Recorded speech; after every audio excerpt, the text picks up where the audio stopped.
6장 1절하고 또 30절 말씀입니다. 함께 읽어보시겠습니다. 시작. 너는 성막을 만들되 가늘게 꼰 청색, 자색, 홍색 실로 그룹을 정교하게 수놓은 10폭의 휘장을 만들지니 너는 산에 보이는 양식대로 성막을 세울지니라. 아멘. 예, 하나님께서 이스라엘 백성들을 가나안 땅까지 인도해 가실 때 거기에 가장 앞서서 인도에 가셨던 것이 뭐냐면 구름 기둥과 불 기둥입니다. 그죠? 구름 기둥과 불 기둥으로 하나님께서 인도해 주셨습니다. 그리고 이스라엘 백성들이 가나안 땅에 가서 이제 어떻게 살 것인지에 대해서도 하나님께서 시내산에서 율법을 주심으로써 이스라엘 백성들을 가르치십니다. 그리고 그 율법 안에는 또 이웃과 서로 이웃 사이의 관계는 어떻게 해야 되고 또 하나님 앞에는 어떻게 예배 드려야 하고 이러한 여러 가지 법률적인 부분들에 있어서 또 상세하게 주님께서 다루고 계십니다. 구름기둥과 불기둥, 또 하나님께서 주셨던 십계명의 말씀, 또 그와 더불어 주셨던 율법의 말씀들, 이러한 것들이 하나씩 이스라엘 백성들에게 주어집니다. 그런데 이스라엘 백성들이 광야 가운데로 지나가면서 하나님이 이스라엘 백성들에게 그 어떤 것보다도 가장 세밀하고 가장 세세하고 그리고 굉장히 아주 디테일한 부분까지 일일이 설명하면서 말씀했던 것은 유일하게 뭐였어요? 성막뿐이었습니다. 네. 하나님께서 율법도 이스라엘 백성들에게 가이드라인, 디테일한 가이드라인을 주셨습니다. 그러나 그것보다도 훨씬 더 디테일하게 일일이 설명하면서 주셨던 것이 뭐냐? 바로 성막이라는 것입니다. 네. 하나님께서는 성막에 대해서 나무 조각 하나까지 조각을 어떻게 할 거고, 실 하나하나 실 종류는 어떻게 할 거고, 실은 그냥 하면 안 되고 가늘게 있는 실이 안에 가늘게 그것도 꽈가지고 어떻게 해야 되고 뭐 이런 거 있잖아요. 거기에다가 무슨 색깔로 실을 꽈서 다시 그걸 어떻게 직조해야 되고 뭐 이러면 너무너무 디테일하게 하나님께서 하나하나, 그리고 센티미터, 폭, 그죠? 이런 것들, 넓이, 높이 이런 것까지 하나씩 정확하게 제시해서 보여주신 것이 바로 성막입니다. 하나님께서는 이 성막을 이렇게 상세하게 주신 이유는 뭐냐면 이스라엘 백성들 광야 생활들 가운데 그들의 삶의 가장 중심에 성막이 있었기 때문입니다. 그래서 성막이 너무너무 중요한 이스라엘 삶의 중심이었기 때문에 하나님이 이제 이 성막, 이스라엘과 만나는 이 성막에 대해서 굉장히 상세하게 말씀해 주셨다라는 거죠. 여러분, 성막에는 또 다른 이름이 있습니다. 또 다른 이름이 뭐냐? 회막입니다. 예. 성막은 뭐고 회막은 뭐냐? 같은 말입니다. 하나님께서 이스라엘 백성들을 만나는 장소를 뭐라고 얘기하냐면 회막이다 그러고, 하나님이 이스라엘 백성들을 만나는 자리니까 그것이 거룩한 곳이잖아요. 그래서 그 자리가 거룩한 천막이기 때문에 성막이다 이렇게 표현하고 있는 것입니다. 그래서 다 같은 말입니다. 자, 하나님이 계시는 이 성막, 회막, 이 성막의 이 지성소, 이 회막 위에는 언제나 뭐가 있었어요? 구름 기둥이 있었습니다. 하나님의 임재의 상징, 구름 기둥이 있었다라는 거죠. 그래서 이스라엘 백성들은 하나님의 임재를 언제나 성막 위에 머물러 계시는 구름 기둥, 그거를 보면서 하나님께서 우리와 함께 임재해 계시는구나라는 것을 늘 보고 경험했다라는 것이요. 그래서 하나님의 임재, 자욱한 구름으로 임하시는 하나님의 임재를 늘 눈으로 보았기 때문에 이스라엘 백성들이 가지고 있는 성막을 바라볼 때 느꼈던 느낌은 뭐냐면 야훼 하나님을 예배하는 것, 야훼 하나님께 경배하는 것, 그리고 야훼 하나님께 제사 드리는, 이것들을 이제 자연스럽게 떠올리는 장소였다는 것이죠. 따라서 성막이란 무엇이냐? 첫 번째, 성막이 뭐죠? 하나님의 임재와 영광이 머무는 곳이라는 것입니다. 출애굽기 40장 34절에서 35절 읽겠습니다. 시작. 그때 구름이 회막을 덮고 여호와의 영광이 성막에 가득했습니다. 구름이 회막 위에 머물고 여호와의 영광이 성막에 가득했기 때문에 모세는 회막에 들어갈 수 없었습니다. 모세가 하나님이 말씀하신 대로 성막을 완성한 그날 하나님이 회막 가운데 임재하셔서 자욱한 구름으로 빽빽한 구름으로 임재하신 그 이야기를 성막을 완성한 그날의 이야기를 하고 있는 겁니다. 이처럼 그러한 하나님의 임재, 빽빽한 구름 가운데 임재하시는 그것이 40년 동안 이어졌다라는 거죠. 따라서 이스라엘 백성들이 의미하는 성막이라고 하면 모든 이스라엘 백성들이 다 같이 한 목소리로 이야기하는 성막은 하나님의 임재와 영광이 머무는 장소다라는 것을 삼총동자 같은 아주 애기들도 다 안다라는 거죠. 애기에서부터 노인에 이르기까지 모두가 성막이라 하면 그러한 장소다라는 것을 다 알고 있었습니다. 두 번째, 성막은 어떤 곳이냐? 자, 뭔가요? 성막이? 그래서 하나님을 만나는 곳이. 왜? 하나님이 그곳에 계시니까. 하나님을 만나고 싶으면 하나님이 계신 그곳으로 나아가야 되잖아요. 그러니까 성막은 이스라엘 백성들이 하나님을 만나는 곳인 거예요. 그리고 그 만나서 그 하나님께 뭐 하겠어요? 하나님하고 만나서 카드놀이 하지는 않을 거 아니에요. 그러니까 하나님과 만나서 예배하는 곳이라는 거죠. 자, 이 예배와 관계된 것들, 성막과 예배와 관계된 것들 간단하게 3개만 좀 추려봤습니다. 함께 읽겠습니다. 시작. 이것은 여호와 앞 회막문에서 대대로 드려야 할 번제다. 거기에서 내가 너희를 만나 너희에게 말할 것이다. 거기서 또 이스라엘 백성들을 만날 것이니 그 장막이 내 영광으로 거룩하게 될 것이다. 여러분, 하나님께서 우리를 만날 때에 우리가 하나님을 만나고 싶어서 신령과 진정으로 주님 앞에 만날 때에 어떻게 해요? 만나는 이 장소, 우리가 예배드리는 이 장소가 하나님의 영광으로 거룩하게 될 것이다 라고 말씀하고 있다는 거죠. 그 다음 말씀 읽겠습니다. 그 지팡이들을 회막 안 증거계 곧 내가 너와 만나는 곳 앞에 두어라. 회막, 하나님과 우리가 만나는 곳이라는 거죠. 그 다음 역대상 6장 32절 시작. 그들은 솔로몬이 예루살렘에 여호와의 성전을 지을 때까지 회막 앞에서 찬송하는 일을 섬겼습니다. 그들은 정해진 임무의 차례에 따라 자기 일을 했습니다. 찬송하는 일을 섬겼다. 찬송이 뭐예요? 하나님의 영광을 선포하며 하나님 앞에 예배하는 것을 이야기하고 있다는 것이죠. 그래서 성막은 하나님을 예배하며 하나님을 만나는 장소였다는. 자, 이제 좀 구체적으로 들어가 봅시다. 그러면 하나님께서는 성막을 이렇게 지으라 라고 얘기하셨는데, 그럼 성막을 우리는 어떻게 짓기 위해서 우리는 이 성막을 어떻게 섬길 것인가? 성막을 섬기는 첫 번째 원리가 있습니다. 그 첫 번째 원리가 뭐냐면 마음의 감동과 자원하는 마음, 마음의 감동과 자원하는 마음으로 섬겨야 한다라는 거죠. 따라서 마음의 감동과 자원하는 마음이라는 것은 한마디로 뭐예요? 자발적 섬김과 예배라는 것입니다. 출애굽기 35장 21절 읽겠습니다. 시작. 감동된 자와 무릇 자원하는 자가 와서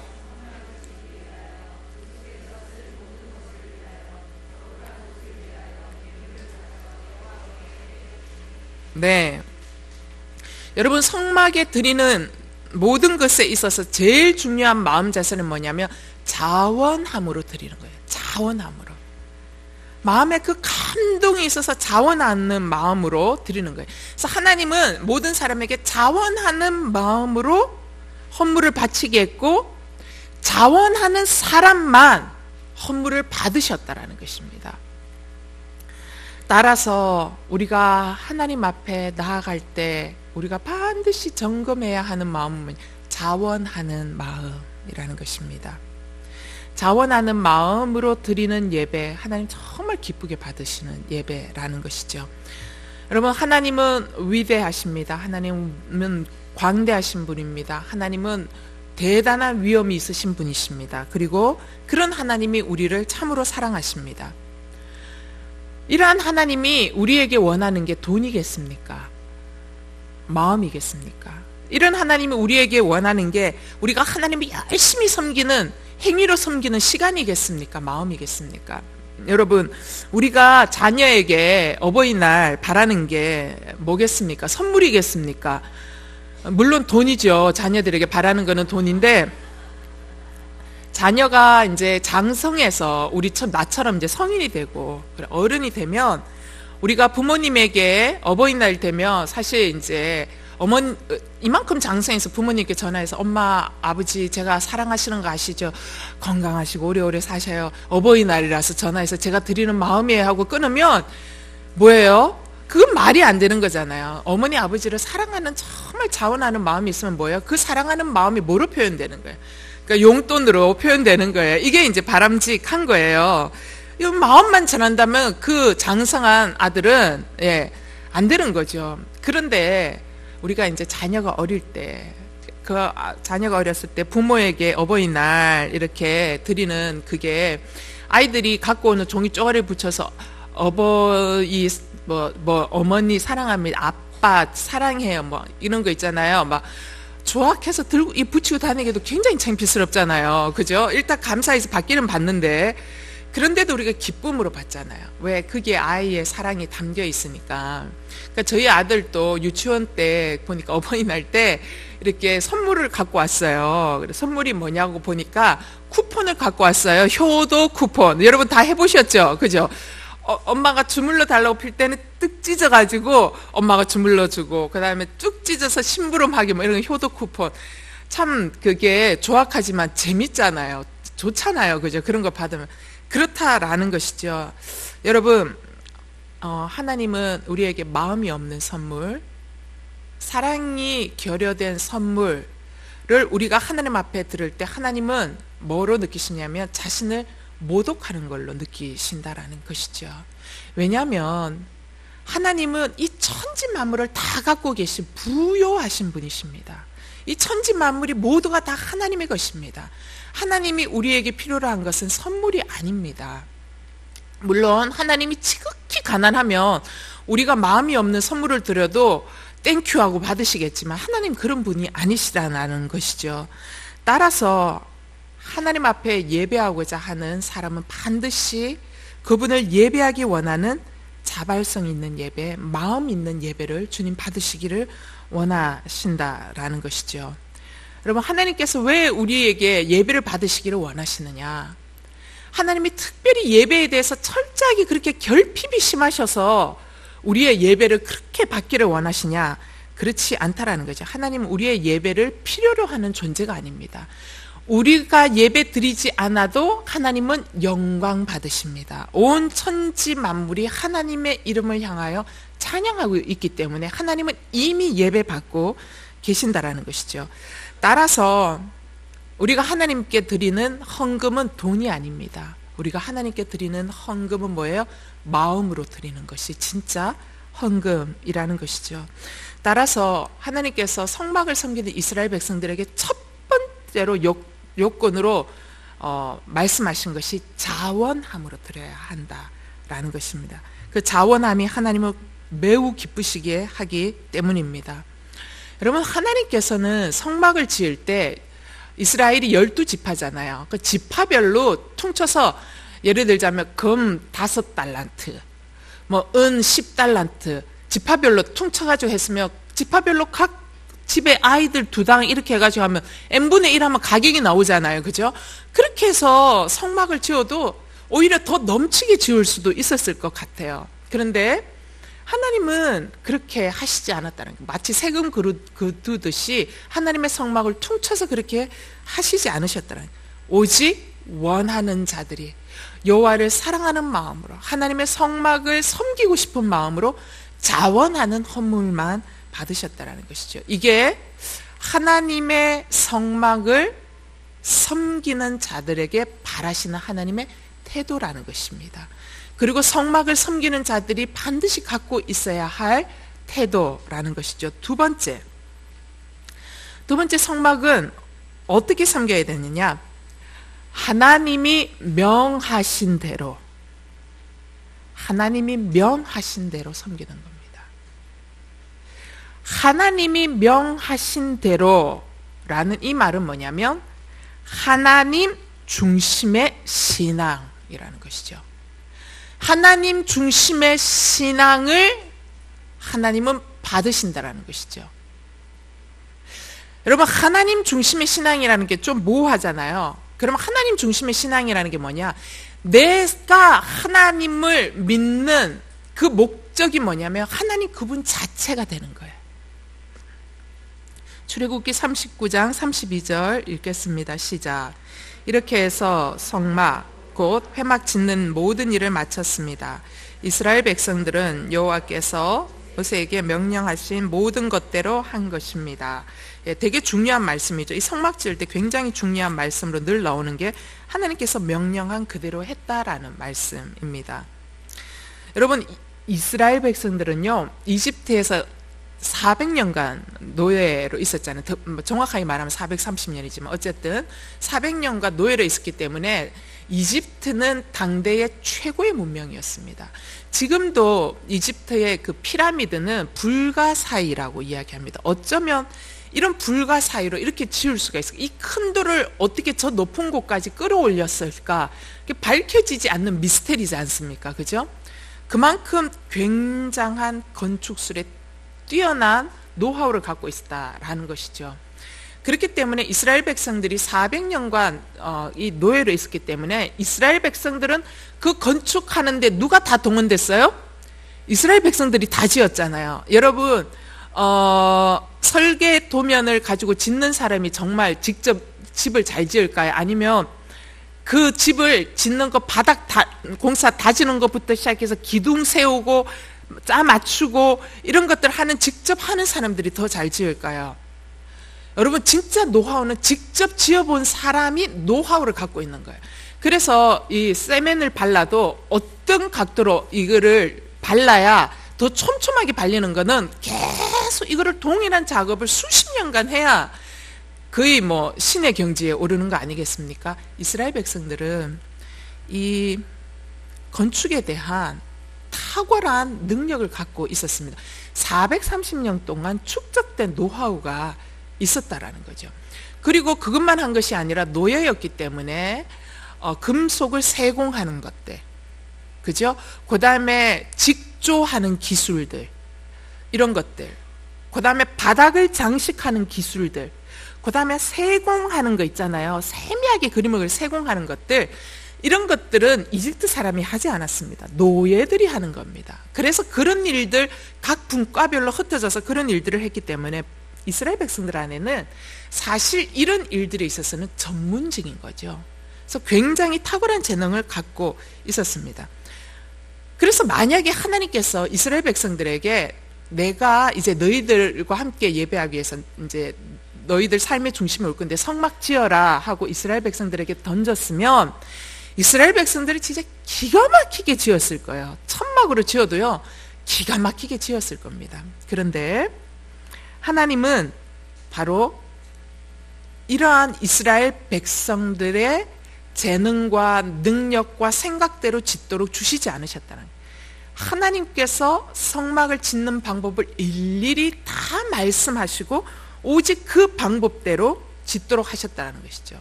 근데 결과는 뭐냐? 성막은요, 여러분, 잘 지어진 건물이 아니에요. 여러분, 성막은 건축공학적으로는요, 사실 좀 형편없어요. 형편없는 게 성막입니다. 보세요. 성막에는 창문이 없습니다. 창문. 그런데 지성소 안에 들어갈 때는 항상 거기 안에는 향로를 피거든요. 거기는요, 창문이 없기 때문에 공기가 빠져나갈 수가 없습니다. 물론 하나님이 이동하실 때 다시 성막을 접어서 걷어서 이동할 때 그때 다시 공기가 정화되겠죠. 그러나 머물러 있는 동안은 들어가면 눈앞이 안 보일 정도로 연기가 자욱한 거예요. 공기 유통 안 되는 거예요. 그리고 여러분, 성막을 짓는 성막 안에 바닥재 있습니까, 여러분? 없습니다. 출애굽기, 레위기, 민수기 다 읽어보십시오. 그게 바닥재 없어요. 그럼 성막을 어떻게 했느냐? 흙바닥 위에 그냥 그대로 펼쳐놓은 거예요. 그러니까 하나님이 이스라엘 백성들을 데려왔는데 돌바닥이다. 돌바닥에 텐트 치고 그날은 이제 만약에 구름 기둥이 내려, 성막도 동일하게 돌바닥 위에 있는 거예요. 그 다음에 흙바닥 위에 있는 거예요. 바닥재가 전혀 없는 거예요. 말하자면 천막이고 창문도 없고 바닥재도 전혀 없는, 어떻게 생각하면 볼품 없고 형편없는 건물이 성막이라는 거죠. 그런데 이스라엘 백성들이 하나님께서 성막을 지으라는 것을 들었을 때, 야, 이거는 하나님이 예배하는 이건 좀 너무 형편없는데 엉망진창인데 라는 것을 알고 있었습니다. 그런데 이스라엘 백성들이 이 부분에 대해서 단 한 명도 이의를 제기하지 않았다라는 것이죠. 이의를 제기하지 않고 어떻게 해요? 말씀했던 것처럼 오직 여호와께서 어떻게 하신 대로요? 명하신 대로만 건축했다라는 사실, 이게 굉장히 중요한 겁니다. 하나님은 굳이 왜 부실해 보이고 볼품도 없고 형편없는 그러한 모양으로 성막을 짓게 하셨나라는 거죠. 이스라엘 백성들 전문가들인데 사실은 왜 그 사람들에게 그렇게 하게 했냐라는 거죠. 어떤 분들은 얘기합니다. 성막에 있는 장, 광, 고 뭐 이런 거 있잖아요. 높이, 넓이, 뭐 이런 거, 면적 뭐 이런 거 있잖아요. 그런 거의 높이에도 다 영적 의미가 있다라고 해석을 합니다. 그리고 성막 안에 들고 있는 그 제단의 기구들, 그죠? 금을 녹여서 만든 금 기구, 이런 그 재료들에게도 영적 의미가 있다고 설명을 합니다. 맞습니다, 여러분. 성막의 기구 안에 있는 것들 안에는 다 영적 메시지가 있고 영적 의미가 있습니다. 그러나 성막을 이렇게 지으라고 명령받았던 이스라엘 백성들이 처음에 그 얘기를 듣고 받아들였을 때는 이들에게 다가간 건 영적 메시지 전혀 안 다가왔습니다. 이들이 받았던 첫 번째 메시지는 뭐냐면 이 모양대로, 이 명령대로만 지으라. 말하자면 뭐예요? 어떤 메시지를 왔어요? 순종하고 지으라는 겁니다. 네 생각 넣지 말고 어떻게 해요? 시키는 대로 해라. 순종해라. 성막을 짓는 데 있어 니네들 노하우 필요 없다. 시키는 대로 해라. 순종해라 라는 메시지가 이들에게는 첫 번째 메시지로 와 닿았다라는 것입니다. 여러분 공감되십니까? 이게 첫 번째 메시지였더라는 것입니다. 여러분, 이스라엘 백성들은 하나님 왜 이렇게 만듭니까? 그래도 주님 계시는 것인데 밑에 대리석이라도 좀 깔아야 되지 않겠습니까? 라고 하는 이 제기를 할 수 있는 이유도 많았지만 다른 방법이 많았어도 하나님이 시키는 대로 한 것입니다. 이게 뭐냐? 하나님이 이스라엘 백성들을 통해서 광야의 시간을 지나시면서 이스라엘 백성들에게 참으로 끝까지 계속적으로 물으시면서 다루시고 싶으셨던 메시지입니다. 그게 뭐예요? 자기 중심적 본성을 버려라 라는 것입니다. 하나님은 자기 중심적 본성을 깨뜨리기를 원하시는 거예요. 여러분, 종교라는 것의 태동은 어디에서부터 오느냐? 종교는 원래 사람의 마음속에 있는 약점, 어려운 점, 힘든 점, 이런 거를 바탕으로 해서 종교심이 시작이 되는 거예요. 그래서 우리 인생들 가운데 만나는 약점, 내가 어쩔 수 없이 당하는 죽음의 질병, 내가 어쩔 수 없이 맞닥뜨려야 하는 자녀의 방황, 내가 어쩔 수 없이 맞닥뜨려야 하는 재정적인 어려움, 내가 어쩔 수 없이 맞닥뜨려야 하는 관계적인 어려움, 우리 안에 너무너무 많은 굉장히 다양한 어려움이 있는, 물질적인 어려움 굉장히 많은 거예요. 또 심지어는 모든 것을 갖고 있지만 내 안에 깊은 허무, 내가 연예인이어서 최고의 명예와 인기를 얻었지만 그 무대에서 쓰는 그렇지만 떠나고 나면 오는 허무감과 절망감과 깊은 고독, 이런 것들을 겪도록 하십니다.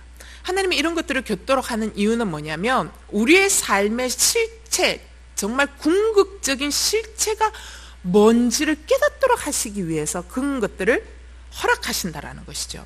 그리고 이러한 어려움들을 통해서 내 삶의 목마름과 갈급함을 통해서 하나님 앞에 어떻게 해요? 나와서 하나님을 찾게 만듭니다. 따라서 우리 삶에 부딪히는 절박한 문제들은 뭐냐? 하나님을 찾게 만드는, 그래서 절대자이신 하나님의 존재를 향하여 찾아갈 수 있도록 만드는, 도약하는 계기라는 것이죠. 그래서 우리의 한계는 하나님을 찾아 나가는 통로가 됩니다. 자, 그래서 고난이 축복이다라는 말이 그렇게 해서 나오는 거예요. 가난과 질병과 죽음의 고난이 내 유약함과 그 다음에 그 한계성을 느끼고 하나님에 대한 눈을 갖게 해주는 계기가 되기 때문입니다. 그런데 중요한 것은 뭐냐면 여기 굉장히 중요한 메시지가 있습니다. 나의 연약함과 절박함이 하나님을 앞으로 나오게 해서 하나님을 찾게 만드는 계기가 되지만 이 순간이 사단이 들어와서 나로 하여금 이게 하나님께로 나아가도록 하시기 위해서 하나님이 이러한 우리의 인생에 이러한 것들을 주셔서 인도에 가시는 과정 가운데 이게 사단의 도구로 활용을 한다라는 것이죠. 자, 이런 겁니다. 여러분, 나의 유약함과 연약함을 통해서 우리가 나의 필요를 채워줄 나의 연약함, 나의 이 문제를 해결해 줄 하나님을 찾지 않습니까? 그죠? 그런데 하나님을 찾는 거는 좋아요. 근데 나의 문제를 채워줄 하나님을 찾는데 오직 나의 유약함과 연약함을 해결해 줄 대상으로만 하나님을 찾는다면 이게 하나님이 아니고 뭐가 돼요? 우상이 된다라는 것이죠. 사단은 나의 유약함과 연약함을 통해서 하나님께 나가는 이 통로를 이런 식으로 어떻게 해요? 이것을 채워줄 하나님만 찾는 우상을 섬기는 계기로 만드는 뒤틀어 놓는 작업을 한다라는 것이죠. 따라서 나를 돕는 신만을 찾게 함으로써 우리가 하나님의 이름을 부르지만 어떻게 해요? 오직 나만을 돕는 신을 찾도록 만들어서 하나님이 아닌 어떻게 해요? 우상 숭배에서 벗어나지 못하도록 만드는 것이 사단의 작업이라는 것입니다. 따라서 내 뜻을 채우는 신을 찾느냐, 제가 이제 지난 시간 다시 복습하는 거예요. 내 뜻을 채우는 신을 찾느냐, 아니면 내 뜻을 채우는 신을 찾느냐, 아니면 하나님의 뜻대로 사느냐라는 요 미묘한 차이가 하나님을 섬기느냐 우상을 섬기느냐 하는 갈림길에 놓이게 된다라는 것이죠. 따라서 지난 시간에도 얘기했지만 우상 숭배는 뭐냐? 나의 필요를 채워줄 대상을 찾는다면 그 우상 숭배라는 것입니다. 자, 우리가 예수님 주여 주여 하면서도 여전히 우리 안에 나의 필요를 채워줄 존재로만 하나님을 예배한다면 우리는 우상 숭배를 하고 있다는 것이죠. 네. 따라서 우리 삶의 목표점, 그리고 우리 신앙생활의 궁극적인 목표는 뭐냐면 내 뜻을 이루는 것이 아니라 뭐예요?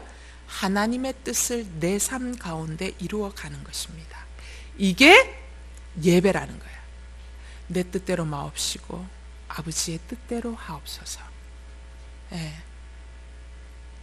내 맘 같아서는 방황하는 아들을 그저 멱살을 잡고서라도 끌고 와가지고 무릎 꿇려가지고 바른 길 가도록 어떻게 하든지 코를 깨서라도 끌고 와. 땡기면 아프잖아요. 코 땡기면 이렇게 해서라도 끌고 가고 싶지만 그 안에 하나님의 계획과 뜻이 무엇인지를 다시 생각하고 살피면서 어떻게 해요? 내 뜻이 아니라 하나님의 뜻을 묻고 하나님의 뜻을 순종하며 내 삶 가운데 이루어가는 것, 이게 예배라는 것입니다. 자, 따라서 하나님이 디테일하게 성막 짓는 방법 하나씩 다 가르쳐 준 거는 뭐예요? 네 생각 내려놔, 이거예요. 네 생각 철저하게 내려놔, 이거 교육하는 겁니다. 그러면서 하나님의 뜻에 순종해 라는 것이 하나님이 말씀하고자 하는 의도라는 것입니다. 왜? 이게 신앙에 가야 할 길이고 이게 신앙의 목표고 이게 뭐예요? 예배이기 때문에, 이게 진짜 예배이기 때문입니다. 따라서 내 뜻이 아니라 하나님의 뜻을 높여드리는 것, 내 방법이 아니라 당신의 방법대로 나아가는 것, 그것이 믿음이라는 것입니다. 따라서 믿음이 깊어진다라는 거, 믿음이 더 굳건해진다는 거 뭐예요? 내가 우뚝 서려는 야망이 점점 부수어지고 어떻게 해요? 내 마음 깊은 곳에서 하나님 그분이 하시기를 원하시는 그 하나님 그 존재가 우뚝 서는 거, 그게 바로 믿음이 깊어지는 것이라는 거죠. 자, 이제 두 번째, 그러면 하나님께서 이러한 성막을 어떻게 섬기느냐를 얘기하셨으면, 두 번째는 하나님이 성막을 중심으로 하는 삶을 우리에게 가르쳐 주시기를 원하십니다. 여러분, 성막을 중심으로 하는 삶의 첫 번째 메시지는 뭐냐면, 결국은 성막이라는 건 뭐예요? 예배잖아요. 예배를 중심으로 하는 삶을 가르치시고 싶어서 성막을 이스라엘 백성들의 이렇게 진영 안에 정중앙에 놓게 하셨다라는 것이죠. 여러분, 광야에서 이스라엘 백성들의 모든 생활은 뭐를 중심으로 펼쳐지냐면 성막 중심으로 이루어집니다. 그래서 이들의 삶이 철저하게 하나님 중심의 삶에 두고 예배가 삶의 중심에 두는 것들을 연습시키고 훈련시키기 위해서 하나님은 성막을 진영 가장 중심에 두셨다라는 것이죠. 그런 의미에서 여러분, 교회 근처에 이사 오는 게 참 축복된 것 같아요. 진짜로. 여기 교회 옆에 사시는 분들은 축복이 있는 것 같아요. 예, 축복이 있을지어다. 예, 예배 중심으로 하고 살아라 그랬더니 교회에 와서 커피만 마시고 자꾸 가요. 커피 중심의 삶이 아니라 예배 중심의 삶을 살라고 하나님 성막을 그렇게 중심에 두셨다라는 거죠. 자, 출애굽기 33장 8절에서 10절 읽겠습니다. 시작. 모세가 회막으로 나갈 때마다 모든 백성들은 일어나 자기 장막문 앞에 서서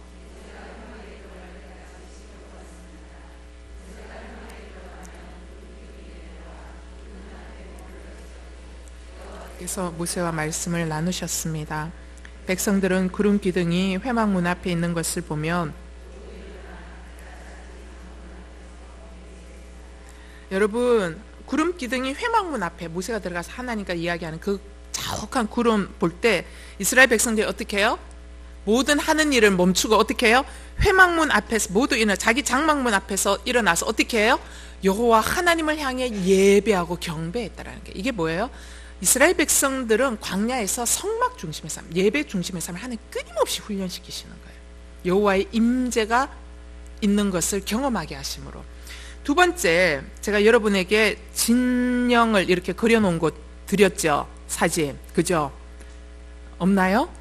예, 있죠. 그게 이제 이렇게 지파가 이렇게 나뉘어져서 있습니다. 그런데 그 중앙에 뭐가 있어요? 성막이 있는 거예요. 예. 자, 이 성막을 중심으로 지파가 몰려들게 함으로써 어떻게 해요? 이스라엘 백성의 삶은 개인적인 삶이 아니라 어떻게 해요?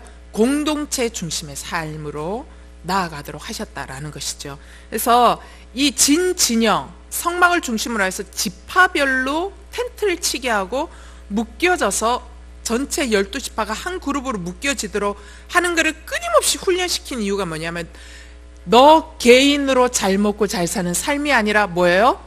이스라엘이라는 공동체 중심의 삶을 살아가는 것들을 연습시키시는 것입니다. 그래서 공동체 가운데 회막이 있음으로써 예배 공동체를 아우르는 굉장히 중요한 끈의 역할을 이 성막이 하고 있었다는 것이죠. 따라서 이스라엘 백성들이 죄를 지으면 그 지파의 어떤 한 사람이 죄를 지으면 어떻게 해요? 그 지파 전체가 어떻게 해요? 공동체적인 책임을 지게 된다라는 것이죠. 세 번째, 자, 이 부분은 간단하게 넘어가겠습니다. 세 번째, 성막 중심을 하는 삶 중에 중요한 게 뭐냐면 제사장 중심의 삶이었습니다. 레위기 읽겠습니다. 시작. 레위기 13장 7절에서 9절. 예, 제사장 중심의 삶인데 읽겠습니다. 시작. 그러나 제사장에게 보여 정결선을 받은 뒤에라도 부스럼이 피부에 번졌다면 그는 제사장 앞에 다시 나아가야 할 것이다. 제사장은 그것을 살펴볼 것이며 그 부스럼이 피부에 퍼졌다면 제사장은 그를 부정하다고 선언할 것이다. 그것은 악성 피부병이기 때문이다. 누군가가 악성 피부병으로 고생을 한다면 그는 제사장에게 보내져야 한다. 아멘.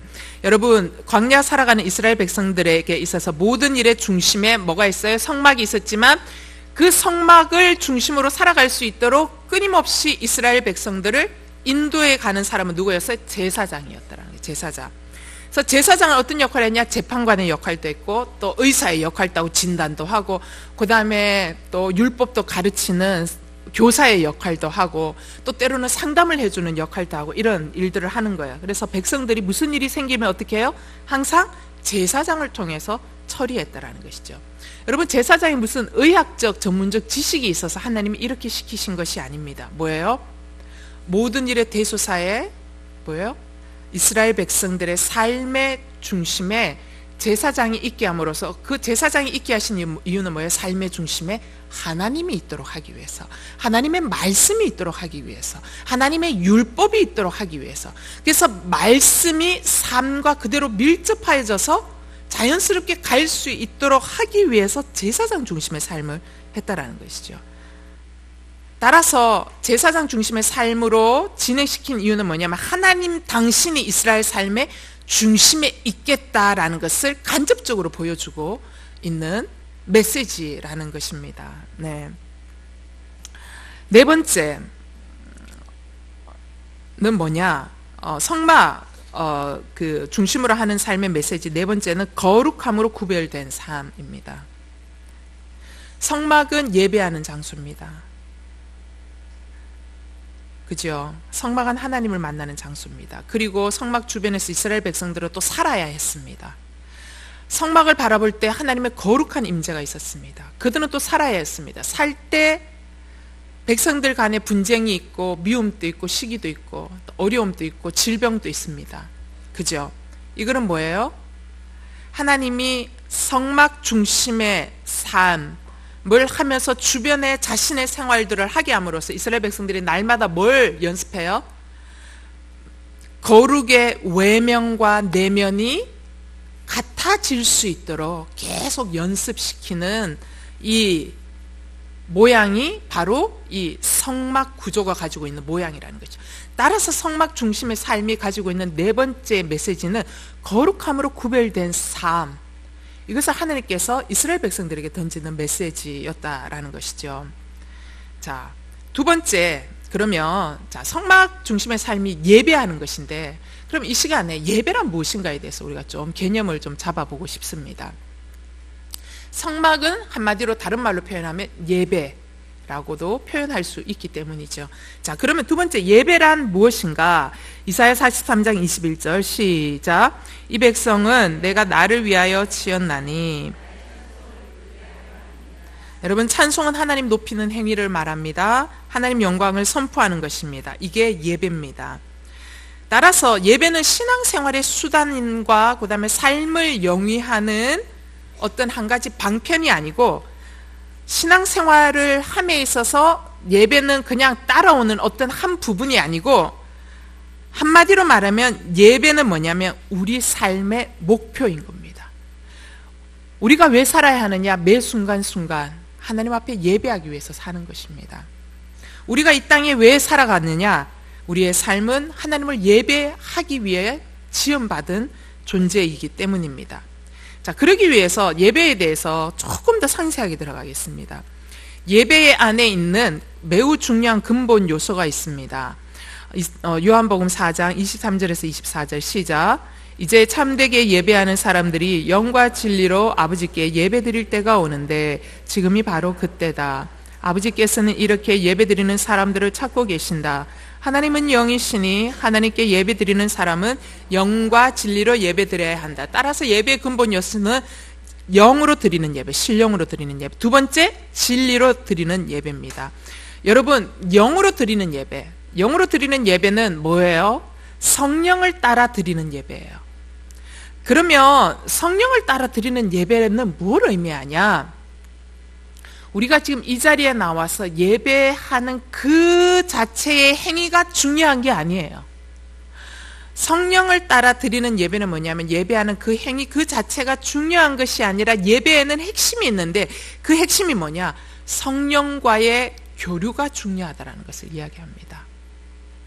하나님의 영이신 그분과의 교류. 말씀을 들을 때 그분이 내 내면의 영혼 가운데 울리시는 말씀, 찬양할 때 그분이 찬양을 통해서 내 내면 가운데 임재하면서 말씀하시는 것, 나의 심령 가운데 위로해 주심으로 내 마음에 있었던 연약함을 눈물로 치유해 주시고, 그렇게 찬양할 때 다시 하나님을 예배하기 원하는 이 은혜가 뚝처럼 터져서 하나님 앞에 찬양하게 되는, 이 영적 교류를 바로 이 성령으로 드리는 예배라는 것이죠. 따라서 내가 오늘은 뛰면서 찬양하고 오늘은 막 이런 예배를 드렸다, 이런 게 예배가 중요한 게 아니에요. 예배는 형식이 아닙니다. 예배는 내 안에 있는 영과 그 다음에 성령의 교감과의 이 교류 가운데 진심으로 하나님께 반응하여 드리는 것이 예배라는 것이죠. 여러분, 예배는 우리가 흔히 예배할 때, 예배는 설교 말씀 들어야, 쭉 중요한 게 설교 말씀 들어야 예배가 되는 거다라고 생각하지만, 그게 설교 말씀이 있어야 예배가 되는 것이 아니라 성령의 교류 가운데 선포되는 말씀을 진리의 말씀으로 내 삶 가운데 받아들이고 진리 따라 살아가는 것이 성령의 교류 가운데 있는 진짜 예배라는 것이죠. 두 번째, 진리로 드리는 예배는 뭐예요? 말씀을 실천하는 실천적 삶이 진리로 드리는 예배입니다. 자, 두 번째, 그러면 예배자와 예배의 관계는 어떻게 되느냐? 하나님은 그러면 어떤 예배자를 받으시고 어떤 예배자는 받지 않으시냐, 되게 중요한 거잖아요. 그거를 좀 살펴보자라는 것이죠. 창세기 4장 3절에서 5절 읽겠습니다. 시작. 세월이 지난 후에 가인은 땅의 소산으로 제물을 삼아 여호와께 드렸고 아벨은 자기도 양의 첫 새끼와 그 기름으로 드렸더니 여호와께서 아벨과 그의 제물은 받으셨으나 가인과 그의 제물은 받지 아니하신지라. 가인이 몹시 분하여 안색이 변하니. 여기 보니까 가인의 예배는 받으셨고 아벨 예배는 안 받으셨대요. 어떤 예배자는 받는데 어떤 예배자는 안 받겠대요. 자, 여러분, 이 창세기 4장은 3장하고 분기점이 갈리는 되게 중요한 장입니다. 창세기 3장까지는 인류가, 사람이, 하나님 손으로 지원받은 사람이 에덴 동산에서 살았던 삶의 이야기를 했다면 4장부터는 에덴 동산에서 쫓겨난 삶의 이야기를 하는 거예요. 타락한 인류의 삶, 에덴 동산에서 쫓겨난 인류의 삶이 시작되는 스토리를 이야기하기 때문에 되게 중요한 분기점입니다. 자, 따라서 4장에 들어가면 예배가 나와요. 자, 타락한 인류의 삶을 언급할 때 하나님이 말하시는 것이 예배라는 것입니다. 즉, 예배는 뭐냐면 타락한 인류가 하나님을 향해 갈 수 있는 유일한 다리가 뭐라고요? 예배라는 것입니다. 왜냐하면 이제는 에덴 동산에서 쫓겨나서 타락한 인류가 이제 살아가야 되는데, 하나님과의 관계가 단절돼서 살아가야 되는데, 타락한 인류가 단절된 하나님의 관계를 회복할 수 있는 유일한 길로 열어준 것이 예배이기 때문입니다. 그런데 예배를 어떻게 드려야 하나? 창세기 4장에 보니까 하나님이 받는 예배가 있고 하나님이 안 받는 예배가 있다라는 거예요. 여러분, 우리가 드리는 예배의 행위가 중요한 것이 아니라 행위 뒤에 뭔가가 있는데, 이 행위 뒤에 있는 뭔가가 충족되지 않으면 하나님께서 어떻게 해요? 예배를 안 받으신다라는 것입니다. 그러면 행위 뒤에 있는 이 이면에 있는 이게 뭐냐라는 것이죠. 자, 우리가 어떻게 하면 우리도 아벨처럼 어떤 예배를 드려야 우리가 아벨 같은 그러한 예배가 될 수 있느냐, 그래서 하나님이 받으실 만한 예배가 될 수 있을까? 여러분에게 질문하고 싶습니다. 하나님은 왜 가인의 예배를 받아들이지 않으셨을까? 첫 번째, 1번, 가인은 정성 없고 마음이 없었기 때문이다. 오지선다형이에요. 2번, 가인은 피 없는 제사를 드렸기 때문이다. 3번, 가인은 자기 마음대로 예배를 드렸기 때문이다. 4번, 가인은 하나님이 아닌 우상에게, 우상 숭배하는 마음으로 하나님께 예배 드렸기 때문이다. 5번, 복잡하다, 그런 거 묻지 마라, 나도 공부하려고 왔다, 배우려고 왔다. 여러분, 뭔 거 같아요? 네, 자, 제가 설명해 드릴게요. 여러분, 가인이 하나님 앞에 드렸던 제물이 뭐예요? 곡식을 드렸어요. 그러면 아벨은 뭘 드렸어요? 양을 드렸어요. 그러면 사람들은 얘기해, 아벨은 피의 제사를 드렸기 때문에 피 흘림이 없은 즉 사함이 없는 거, 그렇기 때문에 아벨의 제사를 받았다? 틀린 말이에요. 하나님은 이들에게 예배를 가르칠 때 피의 제사를 원한다는 얘기를 하신 적이 없으세요, 창세기에. 그리고 이스라엘 백성들에게 제사 제도를 이야기할 때 하나님은 곡식 제사를 기쁘게 받으시고 곡식 제사를 드리도록 제사의 형식 안에 넣어 놓으세요. 이건 틀린 말이에요. 잘못된 해석입니다. 그러면 아벨은 그래도 가인보다 좀 더 정성으로 예배드렸다, 시험과 진정으로 예배드렸다. 여러분, 예배는 정성입니다. 이거 중요하죠, 그죠? 예배는 정성이다.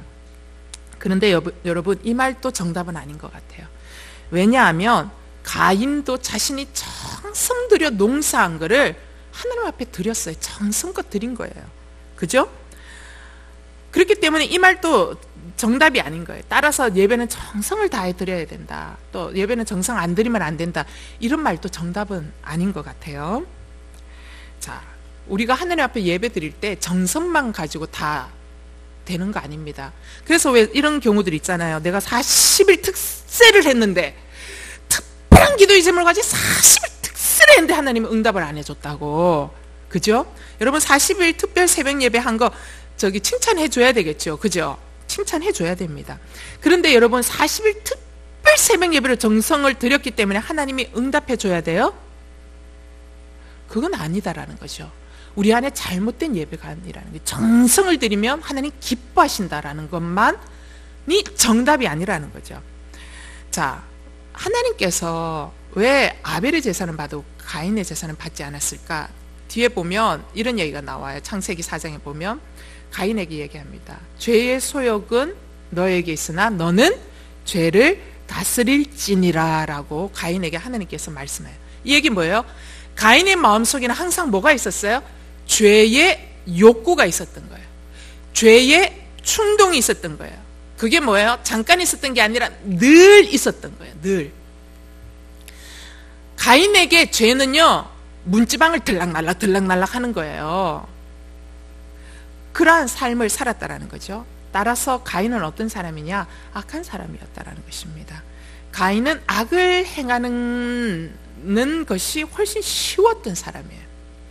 그와 반대로 아벨은 의로운 삶을 살았다는 거죠. 요한 1서 3장 12절, 여러분에게는 제가 안 드렸는데 요한 1서 3장 12절에 이런 말씀이 있어요.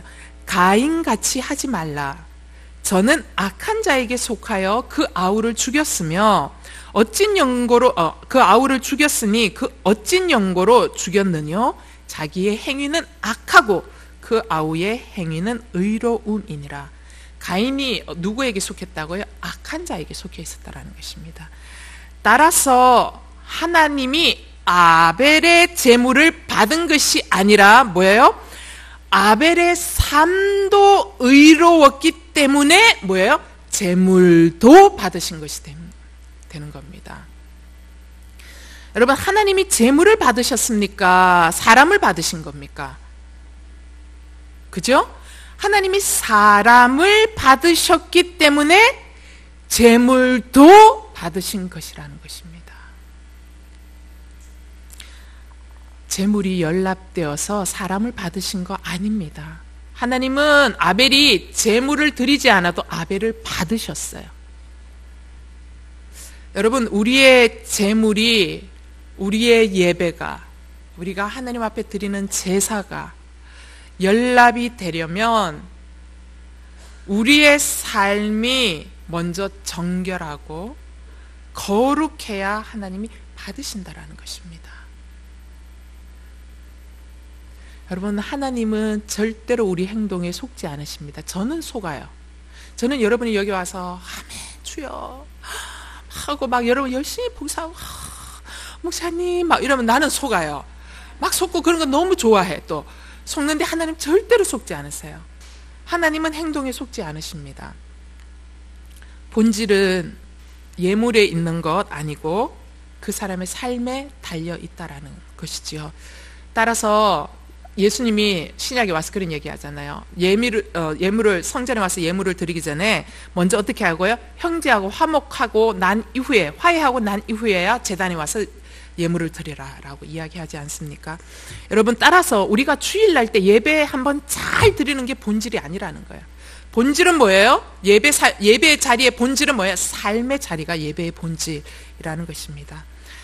그러면 또 이 얘기 들으면 그럼 수요일 예배 안 와도 되겠네. 내가 그냥 평소에 이런 말이 아니에요, 여러분.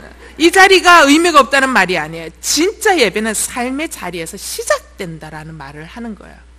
그래서 그 사람을 받으셨기에 여러분이 드리는 예배를 연락하여 받으시고 하나님 기름 부으시고 응답하시고 축복해 주신다라는 말이죠. 자, 세 번째 중요한 거, 그렇기 때문에 예배는 어떤 방법으로 드려야 되느냐. 자, 예배 방법이 나옵니다. 첫 번째 예배 방법이 뭐냐? 개인 예배입니다. 개인 예배. 개인 예배는 뭐냐? 내가 매일 하나님과 단독적으로 독대하여 만나는 시간을 이야기합니다. 그게 큐티 말씀을 통해서 말씀을 쭉 읽으면서 하나님의 음성을 듣고 말씀을 붙들고 기도하며 찬양하는 것. 여러분, 그리고 말씀을 읽는 것, 이 개인 예배입니다. 시편 32편 6절, 이로 인하여 무릇 경건한 자는 주를 만날 기회를 타서 주께 기도할지니라. 만나는, 매일 주님 앞에 나와가지고 하나님 앞에 기도하고 말씀 읽고 하는 거, 이 개인 예배예요. 두 번째 예배의 형식이 있습니다. 공예배입니다. 공예배. 공예배는 공적인 예배인데 이거를 또 다른 말로 표현하면 공동체로서의 예배입니다. 두 번째 예배 공예배예요. 자, 에베소서 5장 19절에서 21절 읽겠습니다. 시작. 여러분은 시와 찬미와 신령한 노래들로 서로 화답하고 마음으로 주께 찬송하며 우리 주 예수 그리스도의 이름으로 모든 일에 항상 하나님 아버지께 감사하고 그리스도를 경외함으로 서로 복종하십시오. 네. 여러분, 개인의 예배가 하나님과 단독자로 만나는 매일의 상건데 만난다면, 공예배는 뭐냐면 이 자리에 와서 서로가 시와 신령한 찬미와 노래로 서로 막 화답하면서 하나님께 찬송하여 드리는 예배입니다. 따라서 공예배는 원칙적으로 말해서 어떤 의미의 예배냐면 우리의 매일매일의 삶 가운데 개인 예배가 축적되어서 나타나는 것이 공적 예배입니다.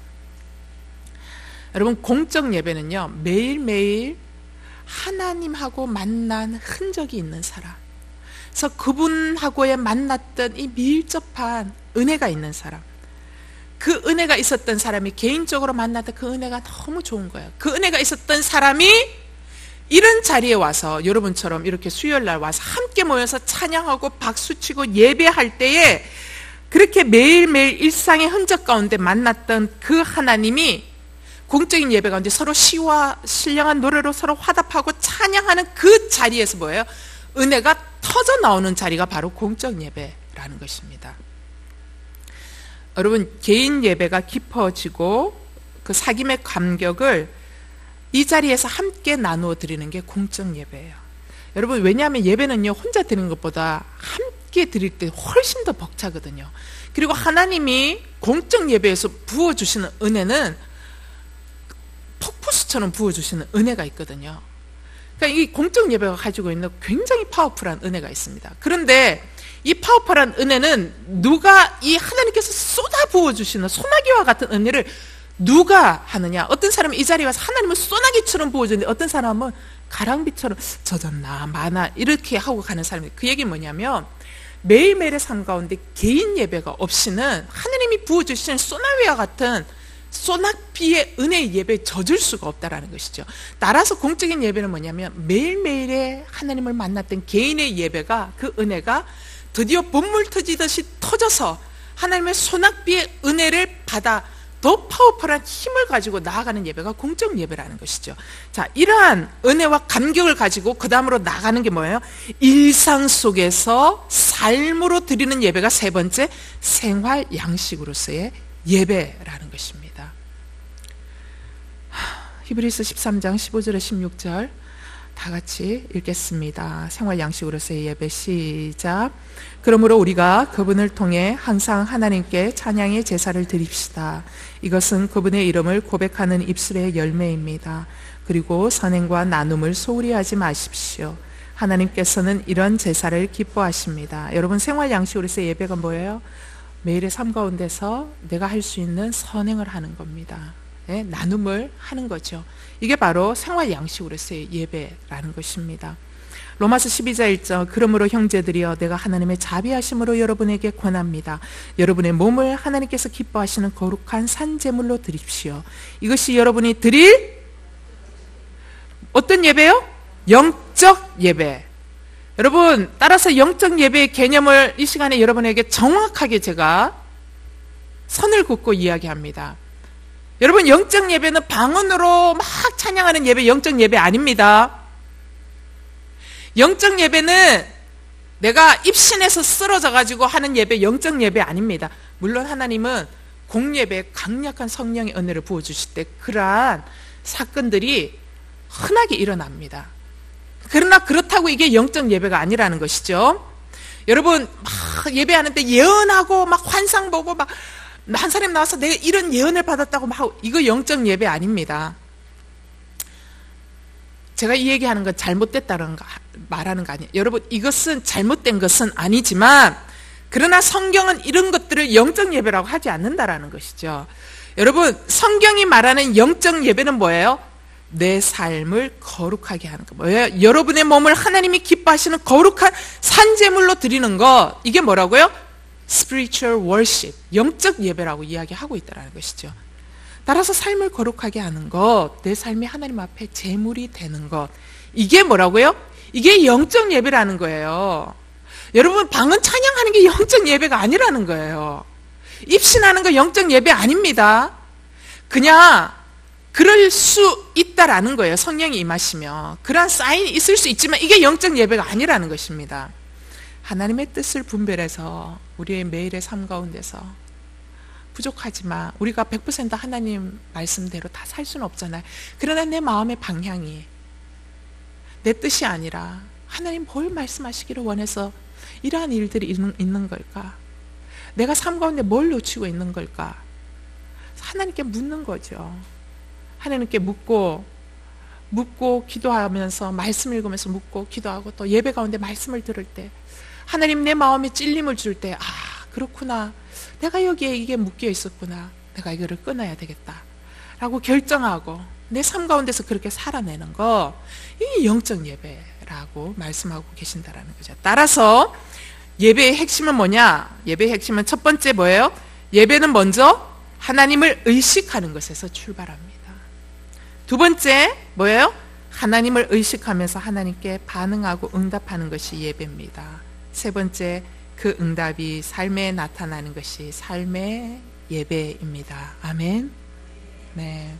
제가 여러분이 각 나눔방 통해서 나눔 질문을 여기다가 넣어줬어야 되는데 여기 올라오기 전까지 설교를 마무리하고 이렇게 하느라고 나눔 질문을 못 넣어줬어요.